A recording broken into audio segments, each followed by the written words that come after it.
talking and presenting about. So we have a section in our book called Black Feminist Sociological Communities and How They Speak to Us.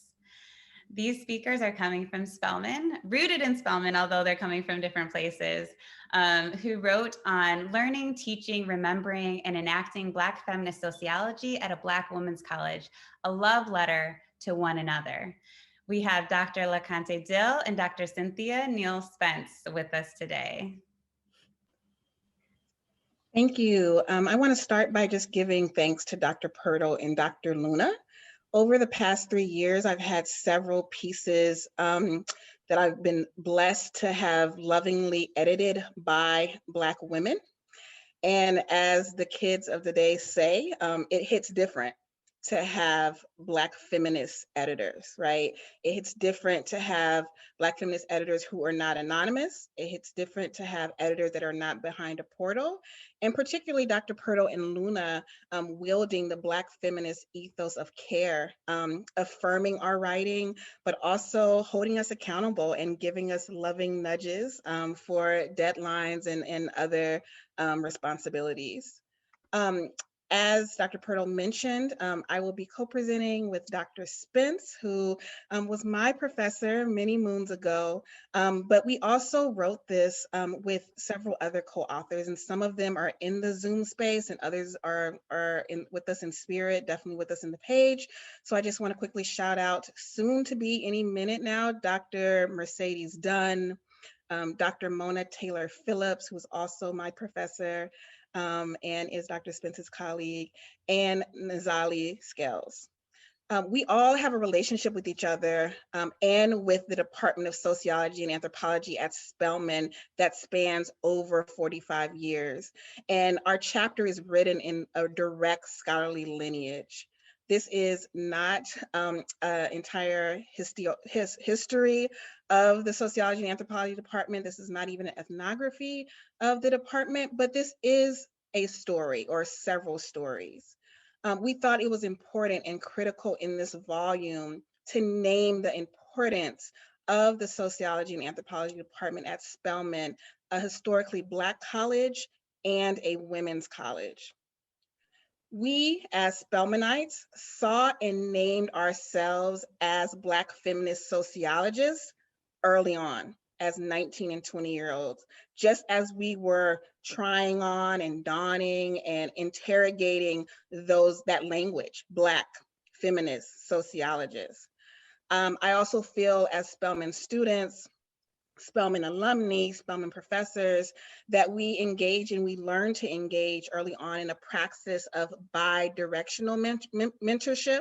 So our Spelman professors, this is an excerpt from our piece, Spelman sociology professors are lifelong mentors. They dole out hugs and nudges and letters of recommendation and emails and texts. They drink tea, they spill tea. They remind us that we have a home again and again. But also they elevate us as students, as mentees, as co-learners and co-leaders. And so although Dr. Spence and Dr.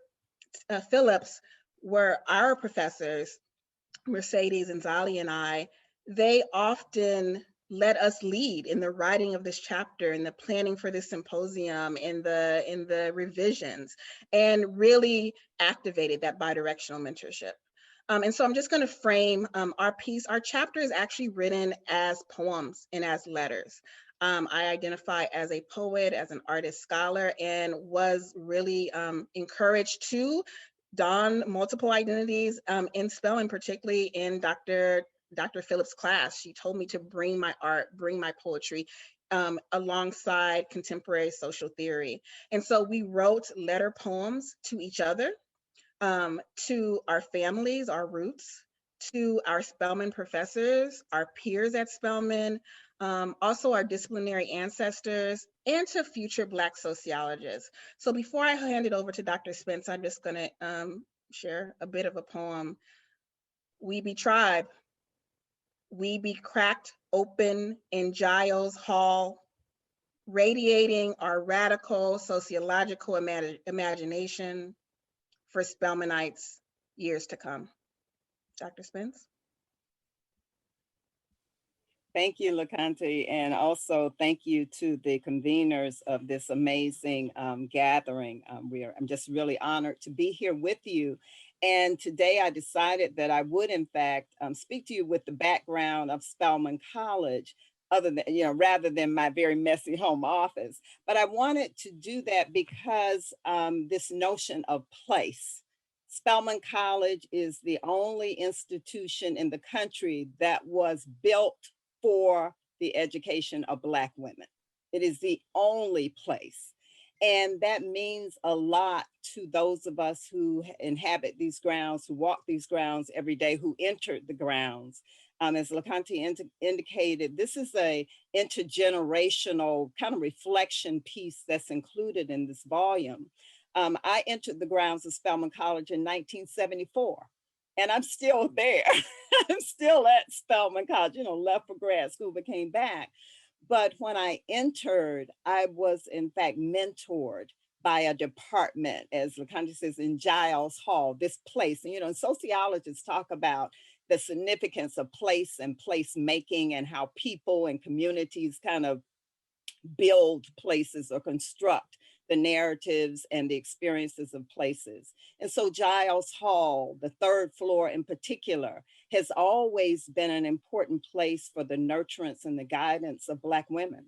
Black women who weren't quite sure, young Black women, not quite sure what I want to do or what I can do with a sociology degree. And it was our task to help them find themselves. And to use their sociological imaginations as a guide for beginning to see themselves not just as kind of producers of work, but producers of knowledge. We certainly engage them with the classic theorists of the discipline, but we also help them to integrate these classic texts, where they're reading Mills or they're reading Goffman or they're reading other certain Parks and others, the classic thinkers in sociology. We were introducing them to the ways in which Black women told the same stories, or how Black women scholars could be in conversation with them.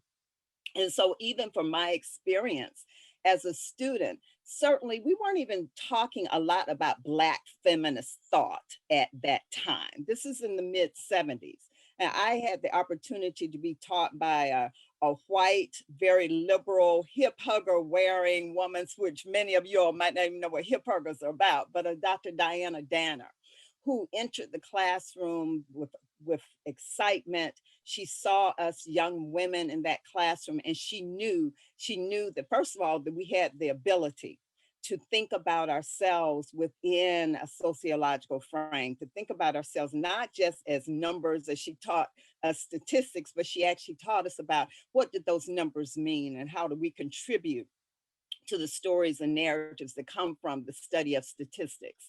I was able to be taught by a woman by the name of Ann Washington, who probably wasn't considering herself a Black feminist either, or wasn't even talking about, as we talk about Black Lives Matter now, but in a classroom of criminology, she talked to us about the importance of understanding discrepancies in the justice system and the ways in which Black lives were in fact being disadvantaged. She had this huge afro, she was very young, and she saw herself as connected to the students in that classroom. So when she introduced Foucault's panopticon, she talked about surveillance of Black communities. But again, this was not necessarily the trend during the 70s.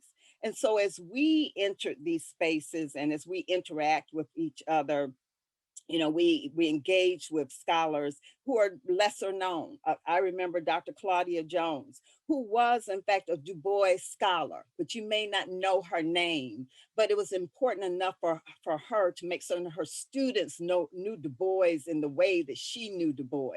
And so as we sat in these classrooms and learned from these wonderful, wonderful professors who were invested in teaching Spelman College women, I was not only in taking the knowledge that they were producing, but I was also forming my own teaching, my own pedagogical practices. And so certainly as we encountered students like LeConté and Nzali and Mercedes and Saida, you know, we believed in these students because we came through a program where individuals believed in us and they forced us to stretch. And they also helped us to understand that even though we were existing within what many would say a very conservative Black, historically Black school environment, that it was okay to use your sociological lens to critique it. And so I remember Saida critiquing Morehouse College, our brother institution, where she looked at issues of hegemonic masculinity, and it was okay for her to do that.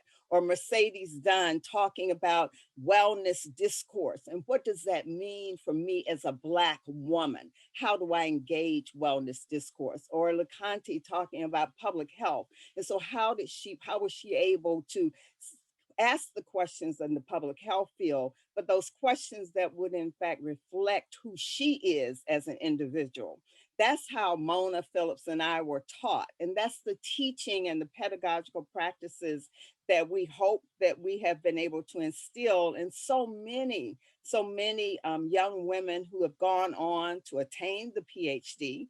And they have in fact called Spelman College their home. And so we are, you know, just extremely excited about being in conversation with you all through this publication, but also it gave us a time to reflect on our own experiences in the ways in which we were shaped. We believe as young intellectuals, how we've been shaped as teachers, how we've been shaped as activists, as scholar activists.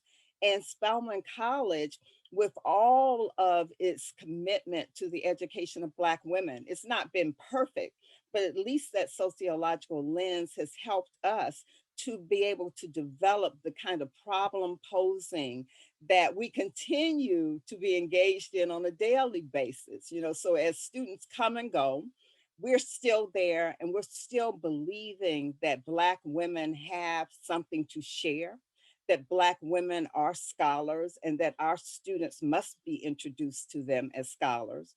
We believe in a certain level of rigor, which at the time, many times students may not appreciate. But we believe the Black feminist practice is in fact a rigorous trade, that it is a rigorous activity that all of our students must be engaged in, and that they must be contributors to it. So as we think about this kind of intergenerational lineage at this place called Spelman College, a place that was built for Black women, we approach it with a great deal of passion and commitment to building the next generation. So I thank you, and I thank our co-authors, Dr. Mona Taylor Phillips, who I believe is here, Mercedes Dunn, and Zali Scales, who are all making their mark in the world. And we cherish the idea of saying that we had the opportunity to teach a Dr. LeConté Dill. We had the opportunity to teach these individuals as they move forward. Wow. I hope I didn't go too long. I'm sorry. I mean, honestly, we could listen to you all day. But thank you so much for being here. And I think, as Zakia mentioned in the chat, we loved how this chapter came together, and it really embodies like the community and communities of care, and how there are Black feminist sociologists across disciplines, right? Because the work shows up in different ways.